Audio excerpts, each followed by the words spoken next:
10,000 years ago. Kenya. The shores of a lagoon near Lake Turkana. A woman lies in the shallow water, heavily pregnant. Her hands and feet bound.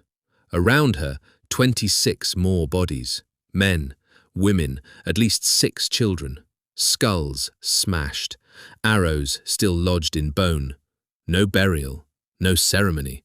Just bodies, left exactly where they fell.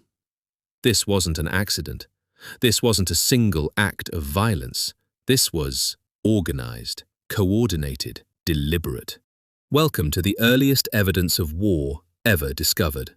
Before you say, war is a modern invention, let me stop you. Most historians used to believe exactly that. They believed organized warfare only began after humans settled into cities, after farming created land worth fighting over. Before that, we were told, hunter-gatherers had nothing to fight over. No property, no borders, no reason for war. Nataruk proves that theory wrong. These victims were still nomadic hunter-gatherers, no permanent homes, no stored wealth, and they were still slaughtered, systematically.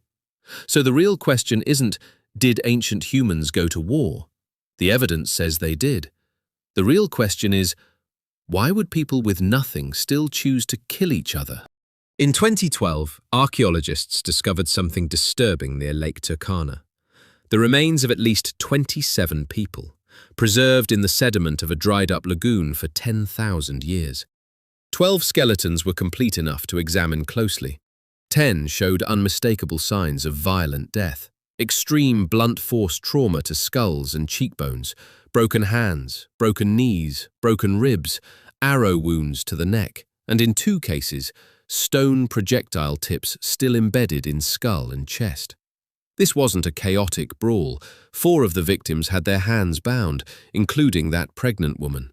Researchers described the attack in blunt terms, a brutal, physical, lethal assault, aimed at killing anyone who could fight back or retaliate.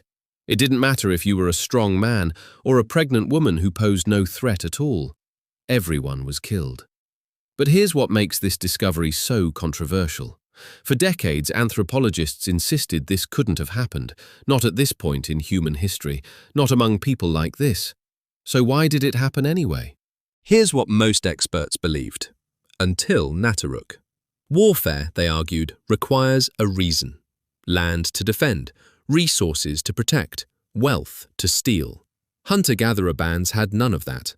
They moved constantly. They owned almost nothing. So the logic went, no property, no war.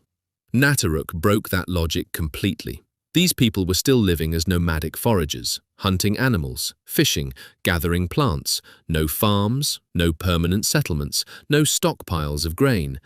And yet, someone organized an attack precise enough to kill 27 people, including small children, with almost no survivors. Researchers now believe 2 things are possible. Either this specific group had begun living a more settled lifestyle than we assumed, or organized human violence is simply older than we ever imagined.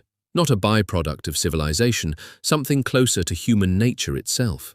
If that's true, if war didn't need cities, farms, or kings to exist, then what actually triggered it? The answer may be even more unsettling than the violence itself.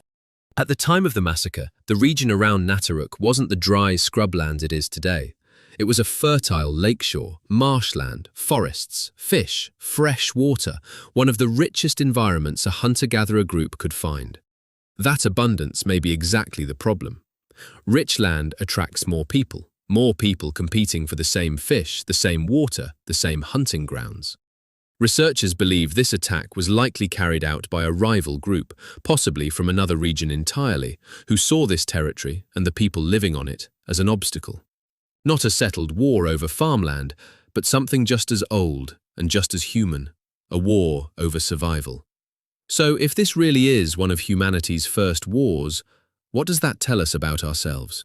For years, we told ourselves a comforting story, that war was invented by civilization, that somewhere along the way, kings, empires, greed, corrupted something that was once peaceful.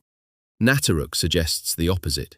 Even without cities, Without kings, without currency, humans still organized, still coordinated, still chose violence against people who had nothing they could steal except land, water, and survival itself. That's not a flaw civilization created. That may be something we brought with us from the very beginning. Here's what I want you to take from this. We like to believe peace was our natural state, that violence is something we learned along the way. But 10,000 years ago, on the shore of a lagoon in Kenya, a group of people with no property, no cities, no wealth, still organized enough to kill 27 of their own kind. Men, women, children, a pregnant mother, left exactly where they fell. Maybe war was never something civilization taught us. Maybe it's something civilization simply gave us better tools for. The oldest war we've ever found wasn't fought over gold or land or power. It was fought by people who had almost nothing at all. Subscribe to Human Roots. Comment below. Do you think humans are naturally peaceful or naturally violent? See you next time.